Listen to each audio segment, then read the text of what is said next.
시편 69편도 다윗이 고백한 시입니다. 다윗이 깊은 수렁에 빠져서 큰 고통 가운데 있을 때 하나님께 기도하던 것을 노래로 이렇게 불렀습니다. 1절과 2절입니다. 하나님이여 나를 구원하소서. 물들이 내 영혼에까지 흘러 들어왔나이다. 나는 설 곳이 없는 깊은 수렁에 빠지며 깊은 물에 들어가니 큰 물이 내게 넘치나이다. 여러분, 이 물은 재난을 뜻합니다. 최근 폭우로 인하여서 홍수 피해를 입은 지역이 있지 않았습니까? 보니까 물이 넘쳐날 때, 물이 밀려 들어올 때 얼마나 무섭고 두렵습니까? 건물도 그냥 무너져 내려는 거예요. 옥상에 올라가도 건물이 무너지니까 그냥 휩쓸려 그냥 죽는 거예요. 피할 방법이 없습니다. 성경에 이런 물이라는 이것은 어떤 인간이 피할 수 없는 극심한 재난을 뜻하죠. 다윗은 발 붙일 곳이 없는 깊고 깊은 수렁에 빠졌습니다. 진짜 이렇게 물속에 빠졌다라는 뜻이 아니라 인생의 그러한 환난을 겪었다라는 거죠. 도저히 자신의 힘으로 빠져나올 수 없는 그러한 환난에 빠졌다라는 것이죠. 다윗이 그랬다는 거예요. 여러분, 다윗도 이러한 인생의 재난과 환난을 겪었습니다. 그래서 어떤 분들은 왜 하나님 왜 나에게 이러한 일을 주시느냐? 나에게만 주신 것이 아니라 다 줬다라는 거죠. 그러면은 하나님이 주신 것도 있지만 또 우리가 이 죄악된 세상에 살아가기 때문에 어쩔 수 없이 이 세상에서 환난을 겪을 수밖에 없는 것입니다. 여러분, 우리가 살아오면서 지금 다윗이 고백했던 것처럼 깊은 수렁에 빠져서 도저히 빠져나올 수 없고 죽을 것 같은 상황을 겪어본 적은 없습니까? 아마 있으실 거예요. 살아오면서 아마 지금이 그러할 상황에 놓일 수도 있죠. 여러분, 그때 우리는 어떻게 해야 합니까? 3절입니다. 내가 부르짖음으로 피곤하여 나의 목이 마르며 나의 하나님을 바라서 나의 눈이 쇠하였나이다. 다윗은 하나님께 기도했는데 그냥 몇 번 하나님께 기도했더니 하나님이 응답해 주셨다, 이렇게 말씀하지 않아요. 얼마나 하나님께 부르짖었으면 목이 쉬고 또 얼마나 하나님을 바라보며 그 하나님의 구원을 기다렸는지 눈이 그냥 쇠하였다, 눈이 빠지도록 하나님을 바라보았다라는 거죠. 여러분, 다윗은 기도했지만 응답이 없었습니다. 그러나 기도를 멈추지 않았습니다. 여러분, 우리가 하나님께 기도할 때 때로는 하나님께서 이렇게 금방 응답해 주지 않으십니다. 하나님께서 침묵하시는 것 같고 지금 내 상황이 나아지지 않는 것 같기도 해요. 여러분, 그럴 때도 기도를 멈춰서는 안 됩니다. 끝까지 하나님을 간절히 찾으셔야 돼요. 4절입니다. 까닭 없이 나를 미워하는 자가 나의 머리털보다 많고 부당하게 나의 원수가 되어 나를 끊으려 하는 자가 강하였으니 내가 빼앗지 아니한 것도 물어주게 되었나이다. 다윗이 깊은 수렁에 빠진 것, 지금 말할 수 없는 역경을 겪고 있는 것, 고난을 겪고 있는 것이 자신의 잘못으로 된 것이 아니다라고 고백합니다. 지금 다윗은 까닭 없이 고난을 겪는 거예요. 내가 아무런 잘못을 하지 않았는데 까닭 없이 나를 미워하는 자가 있다. 내가 빼앗지도 않았는데 내가 그거를 손해를 끼치지 않았는데 내가 그것을 배상해야 될 이러한 처지에 있다. 여러분, 우리가 살아오면서 그런 일을 겪을 때가 있잖아요. 내가 하지도 않았는데, 내가 잘못하지도 않았는데 누명을 쓰이거나 억울한 일을 당하거나 나는 올바른 길을 걸어갔는데 이렇게 잘못된 피해를 보는 일이 있을 수 있다는 거죠. 억울한 일을 당할 때가 있다는 거예요. 여러분, 다윗도 억울한 일을 당했습니다. 까닭 없이 미움을 당한 거예요. 우리도 까닭 없이, 이유 없이. 이유를 우리가 모르는 거죠. 하나님의 어떤 큰 계획 안에 선하심 속에 들어있지만 우리는 모르는 거죠. 우리의 눈을 봤을 때는 이해할 수 없는 일들이 일어날 수 있다라는 거죠. 여러분, 그때 우리는 어떻게 해야 될까요? 5절 보십시오. 하나님이여, 주는 나의 우매함을 아시오니 나의 죄가 주 앞에서 숨김이 없나이다. 다윗은 억울한 일을 당했습니다. 자신이 잘못하지 않았지만 그래도 하나님 앞에 자신의 의로움을 내세우는 것이 아니라 자신의 연약함과 어리석음을 고백하고 있습니다. 다윗은 하나님께서 자신의 죄를 다 알고 계시다, 나의 죄가 하나님 앞에 숨길 수 없다라고 고백을 합니다. 이 5절의 의미 속에는 하나님 아시지 않습니까? 나의 이 억울함을 아시죠? 내가 나의 모든 죄를 하나님 다 아시지 않습니까? 그러니까 하나님께서 판단해 달라는 거죠. 그런데 여러분, 여기서 이제 중요한 것이 있습니다. 다윗은 단순히 자신이 지금 깊은 수렁에 빠졌는데 나를 이 구원해 주실 것을, 그것만을 구하지 않아요. 우리는 보통 어떤 인생에 어려움을 당했을 때 하나님 빨리 건져주세요, 나를 여기서 좀 꺼내주세요, 이렇게 내가 너무 힘듭니다라고 기도하는데 다윗은 단순히 그렇게 기도하지 않아요. 6절을 보시기 바랍니다. 6절. 주 만군의 여호와여, 주를 바라는 자들이 나를 인하여 수치를 당하게 하지 마옵소서. 이스라엘의 하나님이여, 주를 찾는 자가 나로 말미암아 욕을 당하게 하지 마옵소서. 그러니까 다윗은 자신의 어리석음과 죄악으로 인하여서 주님을 찾는 자들이 수치를 당하지 않기를 간구했습니다. 하나님의 자녀들이 부끄러움을 당하지를 않기를 기도했습니다. 이게 무슨 뜻입니까? 여러분, 하나님의 자녀가 수치를 당한다, 부끄러움을 당한다는 것은 하나님의 영광을 가리는 일이에요. 그렇지 않습니까? 여러분, 우리가 실제로 그런 일을 겪지 않습니까? 어느 교회가 문제가 생겼을 때, 어떤 교회가 큰 문제가 일어났어요. 사회적인 이슈가 됐어요. 부도덕한 행동을 했습니다. 옳지 않은 일을 했습니다. 그것이 드러났습니다. 그럼 언론에 그걸 탁 터뜨리죠. 얘기하죠. 그러면 사람들이 뭐라고 합니까? 그 교회만 욕합니까? 모든 교회를 다 욕을 해요. 모든 그리스도인들을 욕을 해요. 아마 주변에 그런 분들이 있을 거예요. 이렇게 이렇게 하다가 교회 가자고 얘기하면은 그냥 교회 욕을 막 해요. 근데 교회 욕을 왜 합니까? 내가 아는 사람이 교회 그렇게 열심히 다녔는데 뭐 했다 하면서 그 사람의 수치와 부끄러움을 드러내면서 하나님의 영광을 가리는 거예요. 다윗은 그걸 위해서 기도했어요. 하나님, 나로 인하여 내가 지금 깊은 수렁에 빠지고 고통을 당하고 고난을 당하는데 행여나 이것으로 인하여서 하나님의 자녀들이 수치를 당하지 않게 해주시옵소서.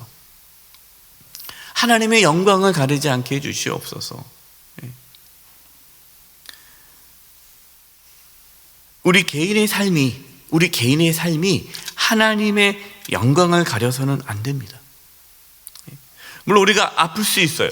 가난할 수 있어요. 인생 여러 가지 고난과 역경을 겪을 수 있어요. 하지만 그 가운데서도 하나님의 자녀로서의 품위를 잃지 말아야죠. 똑같이 예수 믿지 않는 사람과 똑같이 거기서 같이 싸우고 그러한 부끄러움의 모습을 보인다면 여러분, 그것이 얼마나 안타까운 일이겠습니까? 저와 여러분의 삶 속에, 또 우리 영수의 교회 모습 속에 하나님의 영광을 가르는 일들이 없기를 간절히 기도합니다.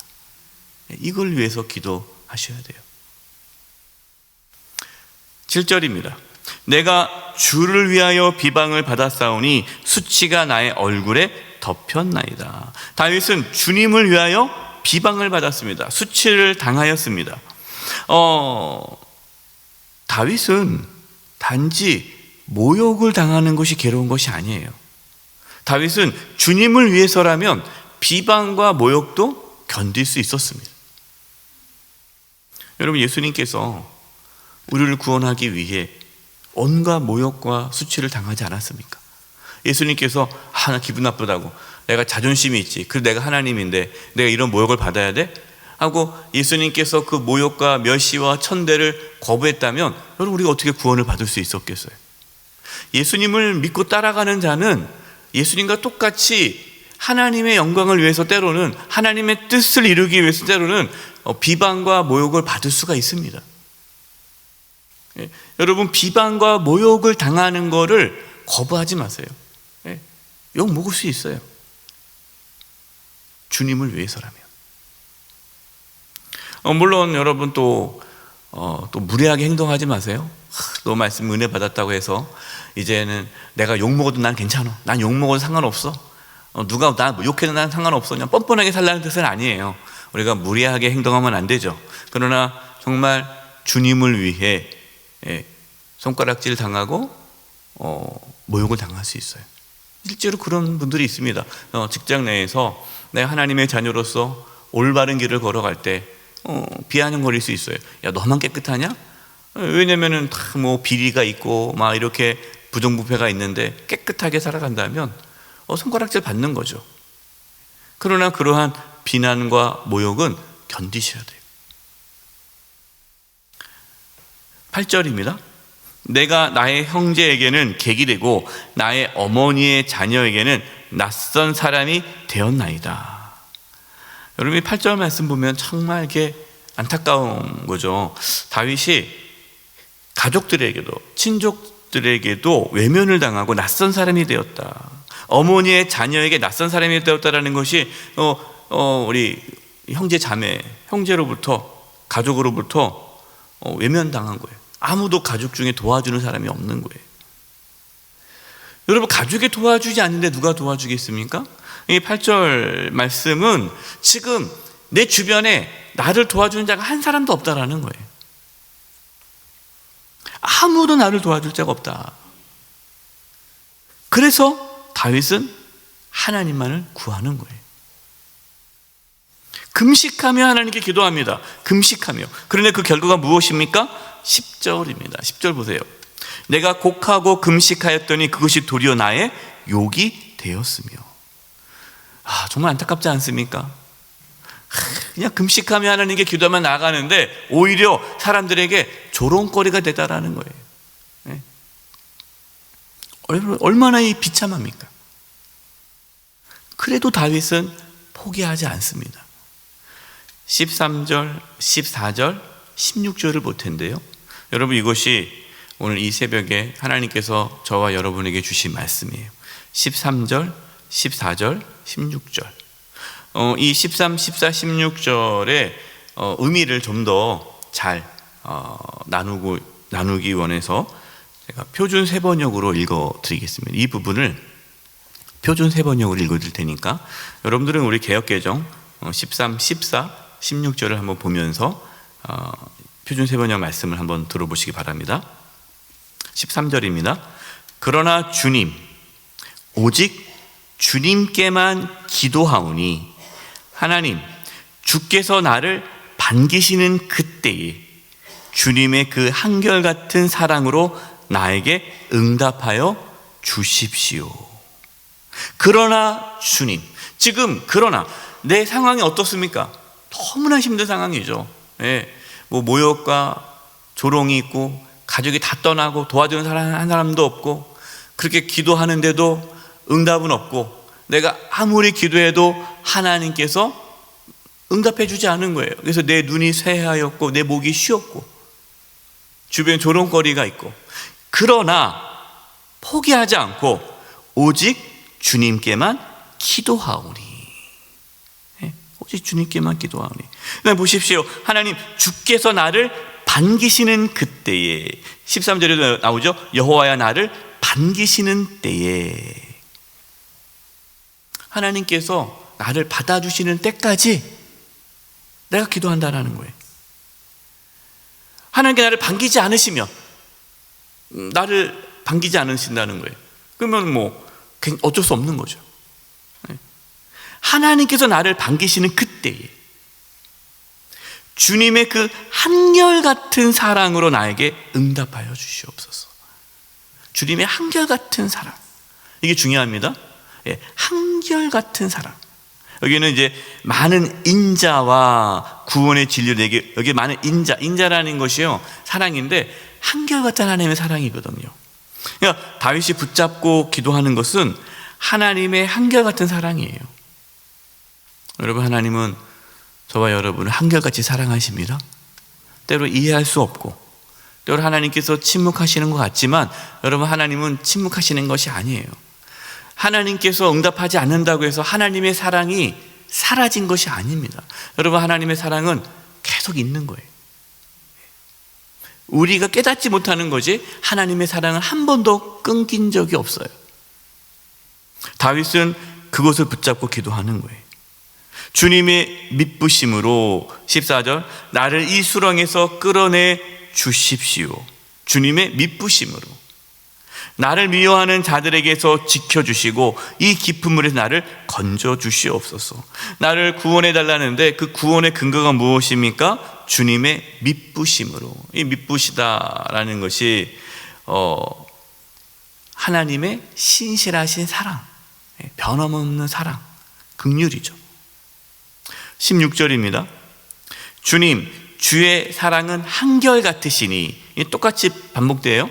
하나님의 사랑은 한결같다. 나에게 응답해 주십시오.